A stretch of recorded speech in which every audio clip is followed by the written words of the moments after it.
Hola, ¿qué tal amigos y amigas que nos escuchan a través de redes sociales? Soy el padre Javier Hernández Raigosa y el día de hoy, 15 de febrero, inicio de semana y a unos días de comenzar ya el tiempo de Cuaresma con el miércoles de ceniza, pues vamos a escuchar la palabra del Señor y a meditarla en el corazón. El día de hoy tenemos la primera lectura tomada del libro del Génesis y dice lo siguiente. En aquel tiempo Adán se unió con Eva, su mujer, ella concibió y dio a luz a Caín, pues decía, con el favor de Dios he engendrado un hijo. Después de algún tiempo dio a luz al hermano de Caín, Abel. Abel fue pastor de ovejas y Caín labrador. Sucedió en una ocasión que Caín presentó como ofrenda al Señor los productos de la tierra. También Abel le hizo una ofrenda, sacrificó las primeras crías de sus ovejas y quemó su grasa. Al Señor le agradaron las ofrendas de Abel, pero no le agradaron las de Caín, por lo cual Caín se enfureció y estaba resentido. El Señor le dijo entonces a Caín, ¿por qué te enfureces tanto y andas resentido? Si hicieras el bien, te sentirías feliz, pero si haces el mal, el pecado estará a tu puerta, acechándote como fiera, pero tú debes dominarlo. Un día Caín le dijo a su hermano Abel, vamos al campo. Y cuando estaban en el campo, Caín se lanzó contra su hermano y lo mató. Entonces el Señor le preguntó a Caín, ¿dónde está Abel tu hermano? Caín le respondió, no lo sé. ¿Acaso soy yo el guardián de mi hermano? El Señor le dijo, ¿qué es lo que has hecho? ¿No oyes cómo la sangre de tu hermano está clamando a mí desde la tierra? Por eso serás maldito y tendrás que vivir lejos de la tierra que recibió de ti la sangre de tu hermano. Y aunque cultives la tierra, ella no volverá a darte frutos abundantes. Tú andarás por el mundo errante y fugitivo. Caín le contestó al Señor, mi castigo es demasiado grande para soportarlo. Puesto que tú me arrojas de esta tierra fértil, tendré que ocultarme de ti y andar errante y fugitivo por el mundo, y cualquiera que me encuentre me matará. El Señor le dijo, de ninguna manera, el que te mate a ti será castigado 7 veces.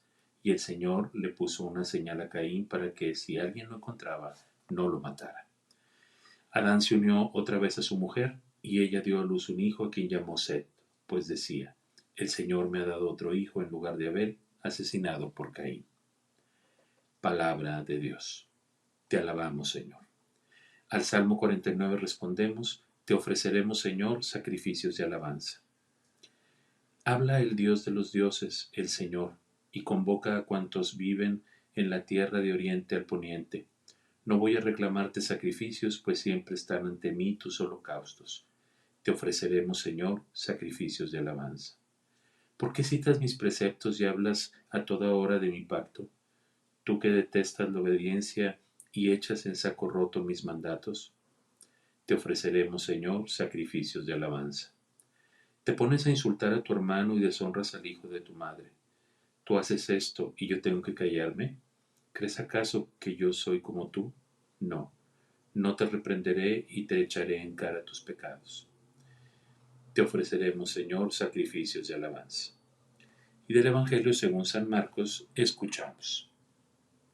En aquel tiempo se acercaron a Jesús los fariseos y se pusieron a discutir con él, para ponerlo a prueba. Le pedían una señal del cielo. Jesús suspiró profundamente y dijo, ¿por qué esta gente busca una señal? Les aseguro que a esta gente no se le dará ninguna señal. Entonces los dejó y se embarcó de nuevo y se fue a la otra orilla.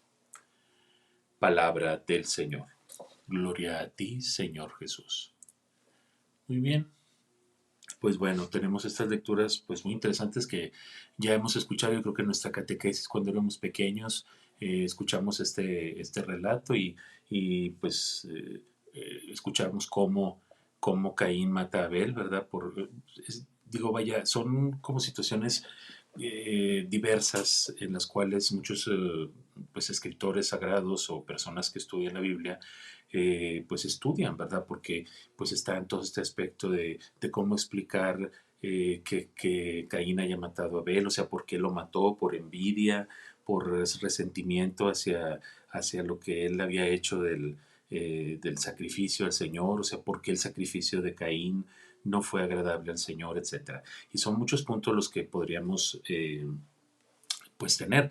Sin embargo, yo creo que es una muy buena explicación para lo que pasa actualmente en el mundo, como si nosotros no estamos cerca de Dios y si nosotros no tenemos un corazón sincero y honesto, pues empiezan, sí, las envidias contra los demás, contra nuestros hermanos, contra nuestros amigos o las personas con las que trabajamos, y eso puede llegar a desencadenar pues situaciones de pecado, ¿verdad? Como no nada más es matar físicamente, ¿verdad? O sea, esto aquí lo que menciona la lectura es como para que nosotros, digamos, entendiéramos lo que puede ser capaz una persona cuando siente una envidia profunda o un odio profundo para alguien, inclusive para alguien de su propia familia, que yo creo que es el drama más fuerte que podría sentir un ser humano, de tener odio o rencor contra su hermano, contra sus hermanas.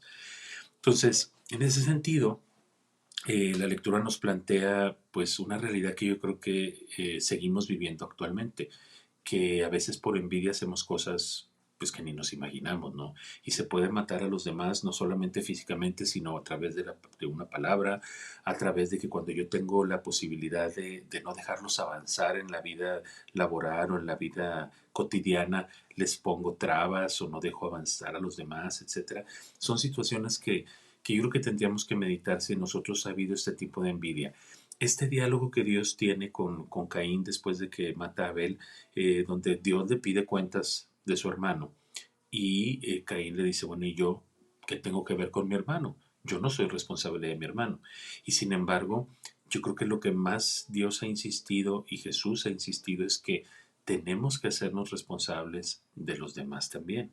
Y no porque nosotros tengamos, o sea, seamos responsables de lo que los demás hacen, sino cuando hablo de responsabilidad, estoy hablando de que no nos sean indiferentes los demás. Cuando Jesús habla sobre el amor al prójimo, es eso, que nos interesemos por nuestros hermanos, que no seamos que no demos esta respuesta como la dio Caín en su momento. Y como el Señor, a pesar de toda esta maldad que había en su corazón, pues el Señor tiene misericordia, ¿verdad? Tiene misericordia de él, y aunque la amistad se perdió con Dios, tampoco Dios lo abandona, o sea, no permitirá que alguien le haga daño, porque no se trata de la venganza por la venganza, y si tú mataste a tu hermano, yo te voy a matar a ti. Entonces es igual, o sea, podemos pecar, pero el Señor nos sigue amando. Lo único es que Él quisiera que no nos alejáramos de Él, que no estuviéramos fuera de su presencia, aunque nosotros somos los que a veces pues queremos hacer lo que se nos pega la gana. Y en un afán que no sabemos si realmente, por ejemplo, lo que le molestó, les digo, es que su sacrificio no fue agradable a Dios, y porque el de Abel sí, o cómo. Pero en el fondo realmente al parecer no le importaba lo que Dios pensara de él, ¿verdad? Porque yo creo que eso también nos pasa cuando cometemos algún pecado, que en el fondo de todo es que queremos hacer nuestra voluntad y no nos importa lo que Dios quiera para nosotros, aunque después nos demos cuenta que estuvimos mal. Pero entonces yo creo que es una buena reflexión, como valorar qué sentimientos tenemos para los demás en nuestra vida cotidiana, y que aprendamos pues a valorar a los otros, valorarlos como hermanos que somos, procurar siempre buscar pues estar en una buena relación con las personas, sobre todo para no perder la amistad con Dios. Bueno, y en el caso del Evangelio que escuchamos el día de hoy, fíjense cómo pues estas personas le piden una prueba a Jesús, ¿verdad? Una señal a Jesús.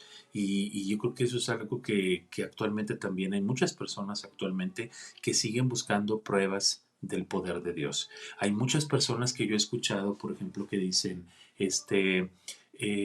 ¿por qué Dios no llega y acaba con este coronavirus? O he leído muchísimas personas que dicen, ya ven, miren, ese Dios que ustedes dicen que tanto aman, ni siquiera ha sido capaz de quitarles el coronavirus.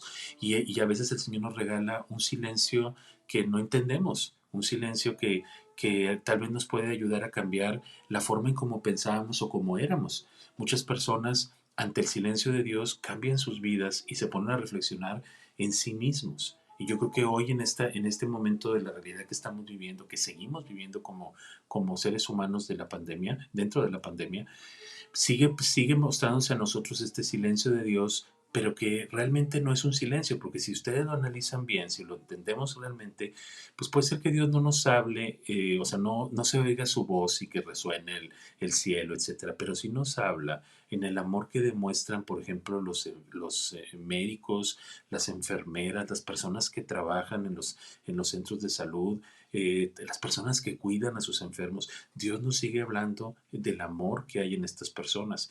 Dios nos sigue hablando dentro de todo, con el amor que le ponen los científicos para seguir luchando por la humanidad, las personas que luchan por el bienestar de la naturaleza. O sea, Dios nos sigue hablando.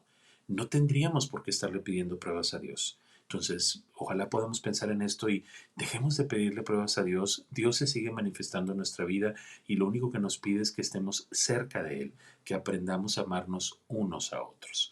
Que el Señor te bendiga, cuídense mucho y te doy mi bendición. La bendición de Dios Todopoderoso, Padre, Hijo y Espíritu Santo, descienda sobre ustedes y permanezca para siempre. Cuídense mucho.